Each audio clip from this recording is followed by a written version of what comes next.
Midnight Host, where we bring darkness straight to you. During school lockdowns, it was a commonplace, exhausting day in math. Just it was Friday 7th period, meaning the week was practically finished, and spring break would at last arrive, so everyone was getting anxious in their seats. I could tell we didn't have a test that day, like a ton of my companions did with their other educators. So our instructor in class just chose to begin playing. Excessively appeared to be terrified as he raced to switch out the lights and guided us to the back corner of the room. We as a whole sat peacefully for around 2 minutes, and that's what afterward the standard humming came from a board toward the rear of the room ceased, showing that the school probably cut all the power we as a whole taken a gander at one another. Understanding this should be significant a couple more minutes of standing by later. We heard a man shouting as loud as possible, descending the passage. 2 young ladies in the class really began crying, which made we all considerably more frightened as the shouting drew nearer to the study hall. The crazy person-sounding man began banging on the storage spaces while shouting, "I'll kill every one of you."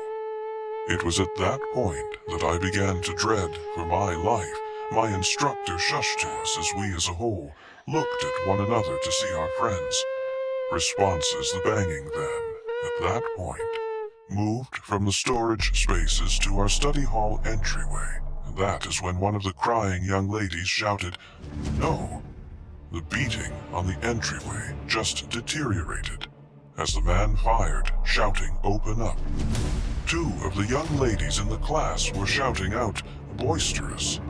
Now, it seemed like an unfathomable length of time that man was beating at the entryway.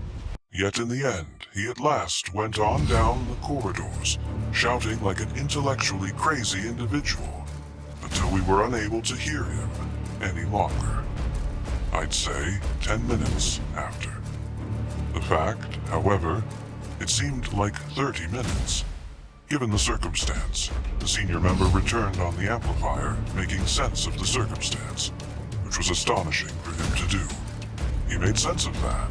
Some obviously intellectually unsteady individual entered the structure and attacked the lady sitting at the front work area, making her escape. The structure shouting, and staff didn't know whether the man was outfitted or not. Presently, this was previously.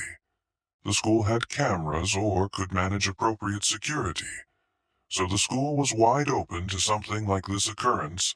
The staff had done a compass of all the foyers and study halls and proved unable to find him. So the dignitary educated the educators to continue instructing, yet to keep every one of the entryways locked, and to not let any understudies leave for any reasons. The most upsetting aspect, anyway, is that one of the janitors working the night shift found the man resting in one of the capacity storage rooms close to the back finish of the school.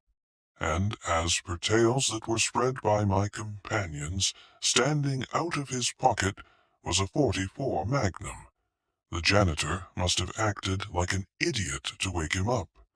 For instance, leaving the storeroom entryway open, in light of the fact that when a police official could show up on the scene, the man was gone.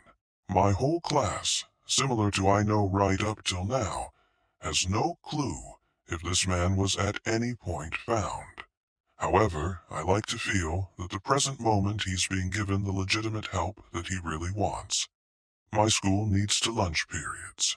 First, lunch period is for all 6th graders. What's more, a few 7th graders. The second lunch period is for the other portion of the 7th graders and all 8th graders. The lockdown occurred in the start of October.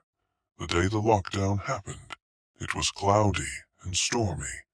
During the new lunchtime frame, I heard 4 uproarious blasts, I, for one, thought it was thunder. However, the whole lunch swarm began shouting. I was thinking those children were simply serious. However, the ground's security came in and began hollering at individuals to go into the multi-reason room, and the kids who were in line purchasing lunch had to toss out their lunch and come inside me, and a few companions went inside the room alongside an enormous gathering of different children. Everybody was interested regarding what was happening. Our multi-reason room is colossal. What's more, the back mass of the room is made of transparent glass. When me and my companions were hurried inside, the ground's security was covering the glass with the shades.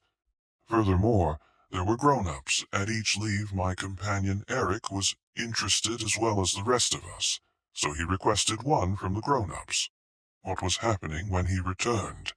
He said, "You realize how directly before TMS there's those houses?" I answered, "No doubt there's this intellectually impaired insane man that blockaded himself before his home, and he's taking steps to end it all and kill the police on the off chance that he's expelled.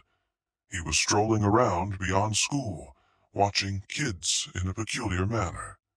Eric let us know. It turned out the man was likewise an enrolled sex wrongdoer, exacerbating the situation. We were caught in the multi-reason space for an entire hour, taking up 2 periods. Later, the entire situation was settled. We were accompanied to our homerooms individually. I later figured out that the man lives straight away to my companion Brandy, who filled me in about the past Halloween.